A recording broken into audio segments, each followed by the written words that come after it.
Енді қысқаша эле, урматтуу министр Данияр Жолдошевич, мындайда 2-3 маселени айтып кетейин. Бизге, мен ойлойм, депутаттардын баарына эле жарандар кайрылып атат. Мисалы, бир катты алсак, бул Жалал Абад областынын Сузак району Таш булак айыл аймагы Гүлистан айыл дейт да.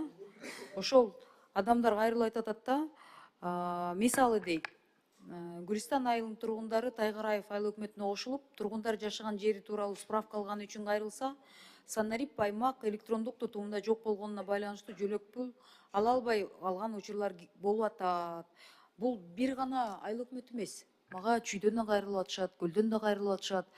Ошол жактан Санарип министрлиги, юстиция министрлиги эмне кылып жатат? АТРди баштап койдук. А ортодо эл кыйналбаш керек да. Бул канчага созулат? Мисалы, АТРди бүткөнчө дагы 1 жыл болот, туурабы? Шайлоо күзүндө болот, ноябрдын аягында. Эл кантет, справкасыз турмуш жүрүп атат да, үй сатылып атат, балдар төрөлүп атат, оокат жылып атат. Буларды кантыш керек анда?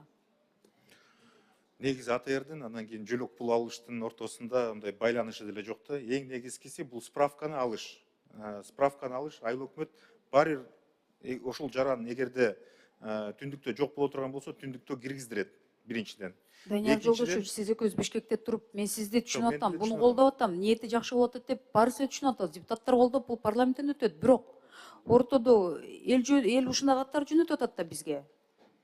Эмне кылабыз? Ушуну барсак деген, вас еще не объединили, официально вы как бы не существуете дегенде болуп атат да. Булар эмне кылыш керек бүгүнкү күндө?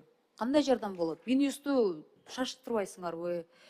Мин цифр эмне болуп турат анда? Это мына уже 1 жылда болуп калды. Бул бир жагы. Негизи буйрутмалар бар, бардык министрликтерге. Ошол жагын көзөмөлгө алалы, Көзөмөлгө алабыз аны. Мен ойлойм, негизи элдин арасында болгон нааразычылык ошондон чыгып атат да. Анан Бишкек шаарына да кошулуп атат. Маевка, Пригородный, Алтын казык, анан Сокулуктун Ат баш айыл өкмөтүнөн тиги Ак жолду кошуп атабыз. 177 контурду кошуп атат. Ушул жакта тоже ушул маселелер чыгып атат да. Биз кантебиз?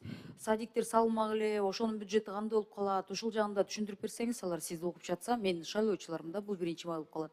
Эч бир тоскоолдук болбойт. Кандай долбоорлор болсо, ошол долбоорлордун баары тең ишке ашырылат аягына чейин. Анда Бишкек шаарынын бюджетин көбөйтөсүздөр.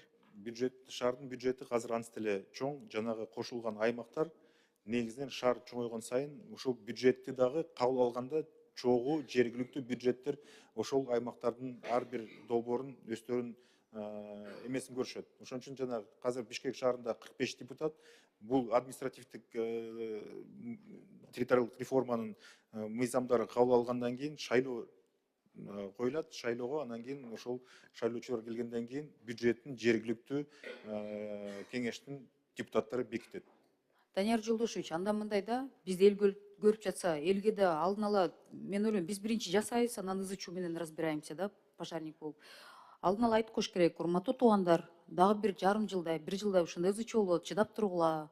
Бунун ниети ушундай болуп атат деп ачык ушу телевизорго чыгып, өкмөт да ушуну түшүндүрүп берсе жакшы болмок да. Анткени элестетиңиз, биякта кызматкерлер жөнүндө сөз болуп атат да, айылдар биригип атат. Ошол 2-3 айыл бириктиргенде дейт, кызматкерлер дейт, бензинге каражатыбыз жок деп атат. Бир айылдан экинчи айылга барганда акыбыз көбөйгөн жок деп атат. Бул макул, мамлекеттик кызматкерлер жөнүндө, муниципалдык кызматкерлер жөнүндө сөз кылсак. А элчи бир справканы алыш үчүн мурда айылдын ичинде болсо, имараты, эми деген тээ жактагы райондон башка жагына баратабыз дейт да. Бул да расход да. Аны ким санады? Аны ким ойлоду? Аны биз ойлодук. Элбер Жыралбектин. Аны баарын ойлодук. Ошон үчүн Санарип аймак азыр долбоору иштелип чыгып атат. Азыр жана паспорттор автоматтык түрдө которулгандан кийин баардыгы тең жанагы биометрикасын берип, бүт базага киришет. Базадан кийин анан кийин уже өздөрүнүн ыңгайлуулугу үчүн жана шарттардын баары. Ушул маселелер канча убакытта чечилет деп айта аласызбы? Аны жарым жылдын ичинде баарын толук чечилет баарын. Жаңы жылга чейин чечесиздерби? Чечилет ал, толугу менен чечилет. Анан калган имараттар, айыл өкмөтү, мисалы, ошол айыл өкмөт кетти. Айыл өкмөт башка айыл өкмөткө кошулду. Ошол имараттын ичинде айыл башчыны калтырдыңыз. Мисалы, ошол жактагы бош бөлмөлөр жөнүндө, бош имараттар жөнүндө кандай чечим кабыл алынат? Ал жергиликтүү бийлик өзү чечет, аны эмне кылышты. Айыл башчылары өздөрү бөлүшөбү? Ооба, ооба. Аларда маалымат жок экен. Жок, бар маалымат. Ал негизи муниципалдык менчик тууралуу мыйзам бар. Ал мыйзам чегинде эч кандай мамлекеттин киреше албайт да аны бөлүштүргөндө. Ошон үчүн ал жергиликтүү элдин камын көрүп, ошол жергиликтүү элдерге кызматын көрсөтүүгө багытталган имараттардын санында болот. Анан жайыттар боюнча сиз айтып атасыз ыз чуу жок. Нарында жайыттар боюнча азыр ыз чуу болуп атат. Эч бир ыз чуу жок. Бар. Азыр Мен айыл чарба ошол министрлиги Нарын областынын губернаторуна кайрылат элем. Ошо региондорго чыгып эл менен сүйлөшүп келишсин. Жайыттардын именно АТРдын аркасында жайыттар боюнча бир айылдардын ичинде эле ызы чуу болуп атышат да. Ушул элди мен ойлойм да в основном МККМ сыяктуу билесиздер да. Биз биринчи жасап туруп, анан разбирались впоследствии. Бул жерде деле ошондой болуп атат да. Түшүндүрүп расмий түрдө берсеңиздер. айтайын. Мынакей жайыттар тууралуу мен башында айтып кеткем, эч бир маселе болбойт. Жайыттын бөлүштүрүү принциптери кандай? Негизи жанагы айыл өкмөттөргө жанаша турган жайыттар бар. Анан кийин райондун жалпы колдоно турган жайыттары бар. Ошол жанаша турган жайыттар айыл өкмөткө тиешелүү болгон жанагы границасында тургандары так гана ошол айыл эмесине жана контуруна жайгашкан Эгер бир адамдардын жаран ашыгыраак калып буга чейин ашыгыраак болсо, алардыкын алдырып аткан турбайсыздарбы? мал санына так гана ошол жерден бөлүнөт. Калган чоң жайыттарды жалпы ошо райондун ичиндеги колдоно турган буга чейин да акимият бөлүштүргөн, мындан кийин да акимияттын карамагында болот бөлүштүрүү.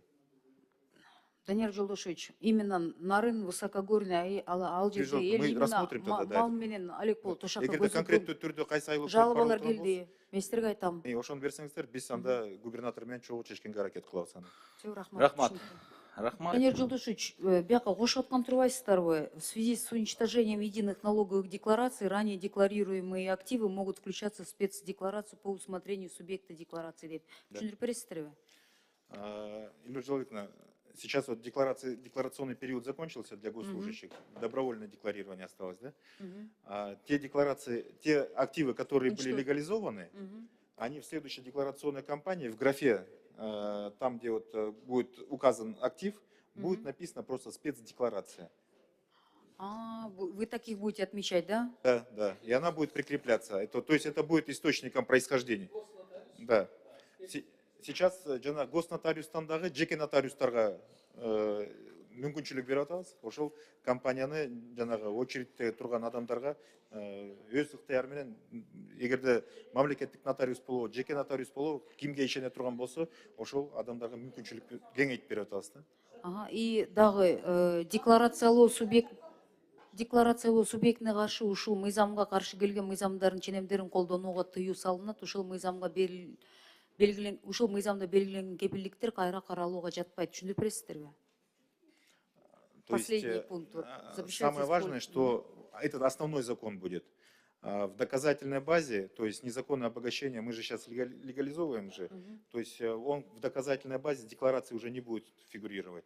То есть это будет это первая и последняя как бы акция, которая будет активы введет в экономику. После него уже будут спрашивать происхождение активов, его источник доходов.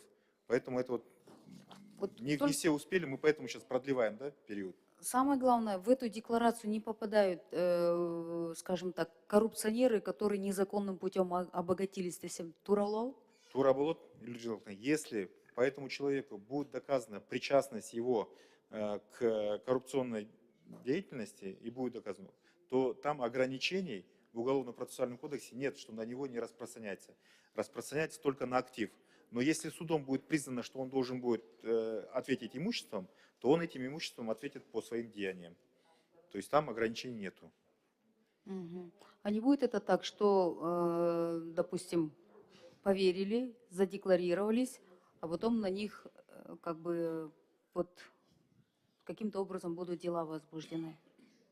Дела будут возбуждены по его деянию, но не по происхождению. То есть коррупционеры здесь никак не пройдут, нет, да? Нет, нет. Если у него он будет доказан, что он совершил какие-то деяния правозаконные, он будет отвечать в полноте. Имуществом указанным. Да. А если будет как бы, там, конфискация, то он будет отвечать имуществом, принадлежащим ему. Хорошо, вы просите до 31-го продлить, да? Да. Хорошо.